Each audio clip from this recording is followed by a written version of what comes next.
అదే RTV app వార్తల్ని క్షణాల్లో చదివే అవకాశం ఉంటుంది. ఒక న్యూస్ పేపర్, ఒక టెలివిజన్ ఛానల్ మీ చేతుల్లో ఎప్పుడు ఉంటాయి. నేను టెక్ ఏరియాలో ఉంటాను.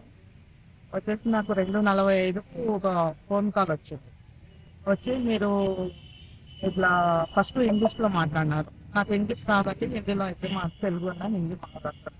సరే అన్నారు. అయిన తర్వాత మీకు కస్టమ్స్ నుంచి ఒకటి పార్సల్ ఉంది, మీ ఐడి నెంబర్ మీద మీ ఫోన్ నెంబర్ ఇదేనా అని మా ఫోన్ నెంబర్ చెప్పినారు. వాళ్ళు చెప్పిన తర్వాత నా ఫోన్ నెంబర్ కరెక్టే అన్న. అంటే మీ దాంట్లో వచ్చేసి ఐడి నెంబరు ఒకటి చెప్పినా అన్న. పార్సల్ ఐడి నెంబరు వచ్చేసి IND 6835461720 అని చెప్పినారు. దాంట్లో ఏమున్నాయి సార్, మేమేం తెప్పించినాము, అక్కడ కస్టమ్స్ నుంచి తెప్పియాల్సినంత స్తోమత మాది కాదు, అంత అవసరం కూడా లేదు మాకు అని నేను అడిగితే మీ దాంట్లో 16 పాస్పోర్ట్లు ఉన్నాయి, 58 వచ్చేసి ATM కార్డులు ఉన్నాయి, 14 గ్రాములు MDMA అనే మత్తు పదార్థం ఉంది అని చెప్పి ఫస్ట్ నేను కొంచెం కంగారు పడ్డా. ఎందుకబ్బా మా దాంట్లో ఎందుకు వచ్చినాయని. ఎందుకు వచ్చినాయి సార్ ఇవి అని అన్నారు.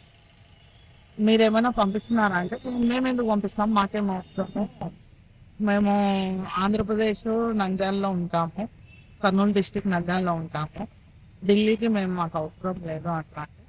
అట్లయితే కానీ మీరు ఢిల్లీ పోలీస్ కంప్లైంట్ చేయండి అని అన్నా. నేను అంత దూరం పోలీస్ స్టేషన్కి రాలేదు సార్ ఢిల్లీకి. అయితే ఆన్లైన్లో మేము చేస్తాం అని వాళ్ళు కలిపితే ఇది నాకు వాట్సాప్ కాల్లో మాట్లాడారు. అయితే మీరు కంప్లైంట్ చేయండి, ఏమేమి పెట్టినారు, ఎందుకు వచ్చింది, మీరు ఎవరు ఎక్కడి నుంచి మాట్లాడుతున్నారు అని అడిగినారు.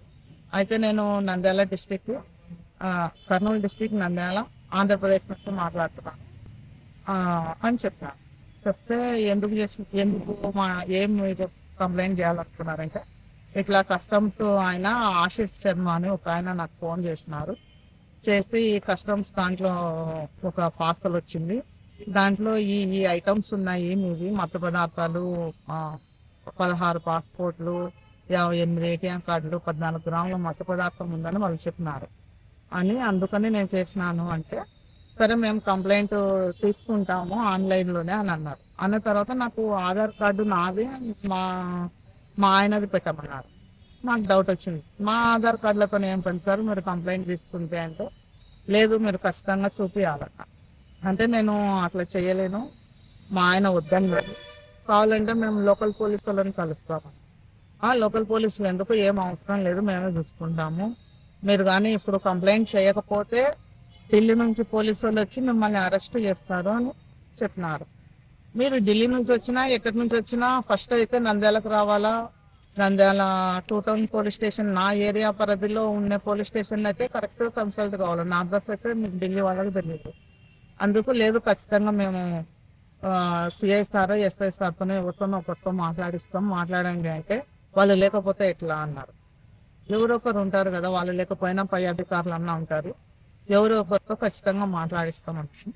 అయితే మీరు మాట్లాడుకోండి, మేము చూస్తాము, ఇట్లనే ఉంటానని ఆన్లైన్ కాల్ అక్కనే పెట్టినారు. నాకు పోవడానికి ఒక అర్ధగంట అవుతుందన్న. సరే అని నేను ఇక్కడికి వచ్చిన తర్వాత మళ్ళీ వాళ్ళు కాల్ కట్ చేసినారు. దీంతో వరకు నాకు కాల్ డబ్బులు డిమాండ్ చేయడం చేశారు. డబ్బులు ఏం డిమాండ్ ప్రస్తుతం అయితే నేను అంతవరకు మాట్లాడలేదు వాళ్ళతో. నాకు ఫస్ట్ డౌట్ వచ్చింది, ఎందుకంటే కస్టమ్స్ నుంచి మీకు పార్సల్ వచ్చిందంటే కస్టమ్ నుంచి తెప్పించుకునేంత లేదు, మనం పంపించేంత లేదు. ఏదో అమెజాన్ లేకుంటే ఫ్లిప్కార్ట్ నుంచో ఏదన్నా వచ్చిందంటే నేను కొంచెం ఆలోచించేదాన్ని. ఇంకా ఇదేదో ఫ్రాడ్ ఉన్నట్టుంది, ఇది కరెక్ట్ గా నిజమా కాదా అని పోలీసు వాళ్ళ దగ్గరికి నేను వచ్చినాను. CI సార్ను కలవడం జరిగింది. సార్తో నేను మాట్లాడి ఈ విషయం గురించి చెప్పాను. రోజు ఒక డిజిటల్ అరెస్ట్ అనే ఒక సైబర్ ఫ్రాడ్ సోదరి వాణిశ్రీ గారికి, వాణికుమారి గారికి, చక్రీ నివాసులు, చిరు వ్యాపారి. సో వీళ్ళకి ఫోన్ చేసి సైబర్ ఫ్రాడ్ వాళ్ళు డిజిటల్ అరెస్ట్ అని చెప్పి ఫ్రాడ్ యూజ్ చేసి ఆమె మోసం చేయాలనుకున్నారు. సరే ఆమె బాగా తెలివైంది కాబట్టి అక్కడ పూర్తి డీటెయిల్స్ ఇవ్వకుండా ఆమె సిబిఐ అయినా భయపడలేదు, కస్టమ్స్ అయినా భయపడలేదు, ఈడీ అయినా భయపడలేదు, ఎవరైనా భయపడలేదు. సో భయపడకుండా మేము లోకల్ పోలీస్ స్టేషన్ లో ఉన్నట్టే మేము తెలుసుకుంటామని చెప్పి పోలీస్ స్టేషన్కి వచ్చాము.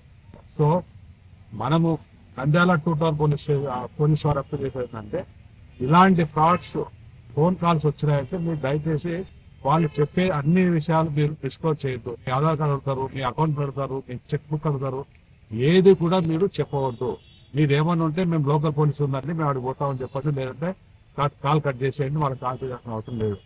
సోదరి ధైర్యంగా ఈ రోజు మన నంద్యాల పోలీస్ స్టేషన్కి వచ్చి కంప్లైంట్ చేశారు.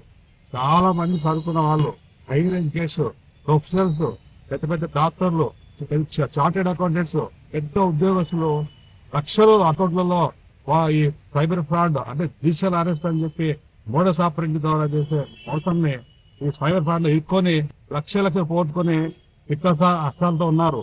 ఒక సాధారణ గృహిణి మరి ఇది ఫ్రాడ్ అని చెప్పి తెలుసుకొని మేము ఏమన్నట్టు లోకల్ పోలీస్ స్టేషన్ అనుకుంటామని చెప్పి వచ్చారు.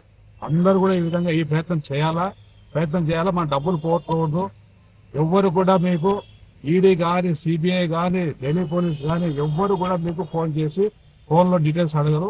మీరు మీ బ్యాంక్ అకౌంట్స్ కానీ, మీ ఐడి కార్డు కానీ, మీ ఆధార్ డీటెయిల్స్ కానీ ఏవి కూడా చెప్పాల్సిన అవసరం లేదు. బ్యాంక్ పిన్ కూడా బ్యాంక్ వాళ్ళు కూడా మీకు ఎట్టి పరిస్థితుల్లో ఫోన్ చేసే డీటెయిల్స్ అడగరు. దయచేసి మేము చేసే అప్పీల్ ఏమంటే మీరు ఎట్టి పరిస్థితుల్లో మీ ఐడి కార్డ్స్, ఈ బ్యాంక్ డీటెయిల్స్ కానీ, పిన్ కానీ ఎవరికి డిస్క్లోజ్ చేయాల్సిన అవసరం లేదని మేము కోరుతున్నాము. సాధారణ గృహిణి వచ్చి ఒక బాగా అంటే సమయస్ఫూర్తితో కంప్లైంట్ ఇచ్చారు, మాకు బాగా నచ్చింది. మేడం గారి ద్వారా మేము పబ్లిక్ అవేర్నెస్ క్రియేట్ చేయాలని చెప్పి మేము చేసి చూపెడతాము. అందరూ చూడండి, చూసి మనకు 50 లక్షలు బంగారు, మోటార్ సైకిల్, రకరకాల దొంగతనాలు తెలిస్తే విలువ 50 లక్షలు, దాంట్లో దాదాపు 60% మేము రికవర్ చేస్తాము. వేరే మనకు సైబర్ క్రైమ్ లో ఏముందంటే ఒక కేసులో 2 కోట్లు పోయింది, ఒక కేసు 30 లక్షలు పోయింది, ఇంకో కేసులో చార్టెడ్ అకౌంట్ 11 lakhs. అంటే సైబర్ క్రైమ్ అనేది కొన్ని చాలా రేట్లు ఎక్కువ జరుగుతున్నాయి. దొంగతనం జరిగేది మనకి చాలా తక్కువైంది. ఎక్కువ శాతం మన డబ్బులని మనము సైబర్ క్రైమ్ పోగొట్టుకుంటాం. కాబట్టి మేము ఈ సైబర్ క్రైమ్ గురించి పబ్లిక్ ని అవేర్నెస్ క్రియేట్ చేయాలనే ఉద్దేశంతో అని మేము ఈ ప్రయత్నం చేస్తున్నాం. దయచేసి అందరూ ఆదరించండి, అందరూ అవేర్నెస్ తీసుకోండి. సైబర్ ఫ్రాడ్స్ గురించి బాగా అవేర్నెస్ తీసుకుంటూ మీరు అనుకోవాలని చెప్పి. మరిన్ని వీడియోస్ కోసం ఛానల్ ని సబ్స్క్రైబ్ చేయండి. లేటెస్ట్ అప్డేట్స్ కోసం వాట్సాప్ ఛానల్ ని ఫాలో చేయండి. అండ్ లింక్ డిస్క్రిప్షన్ లో ఉంది.